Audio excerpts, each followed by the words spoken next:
அஸ்ஸலாமு அலைக்கும் ஃப்ரெண்ட்ஸ். இன்றைக்கி நம்ம எந்த ரெசிபீஸும் பார்க்க போகிறதில்ல. நான் நியூவாக ஒரு பிஸ்னஸ் ஸ்டார்ட் பண்ணியிருக்கேன். அது தான் உங்கள் கூட ஷேர் பண்ண போகிறேன். ப்ரௌனி பேக் பண்ணி சேல் பண்ண போகிறேன். எனக்கு கண்டிப்பாக நீங்கள் சப்போர்ட் பண்ணணும்.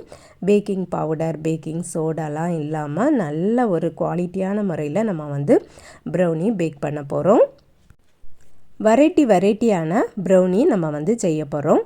அது மட்டும் இல்லை, குக்கீஸு, சாக்லேட்டு இந்த மாதிரி ஐட்டங்களும் நம்ம செய்ய போகிறோம். உங்கள் சப்போர்ட்டை கண்டிப்பாக எனக்கு தரணும். உங்கள் ப்ரேயரில் என்னையும் சேர்த்துக்கிடுங்க. வெரைட்டியான ப்ரௌனிஸ் இருக்கிறதுனால ஒவ்வொன்றுமே ஒவ்வொரு ரேட்டுக்கு தான் நம்ம கொடுக்க போகிறோம். இது பார்த்திங்கன்னா மில்க் சாக்லேட் ப்ரௌனி 1/2 kg 550க்கு சேல் பண்ணுறோம்.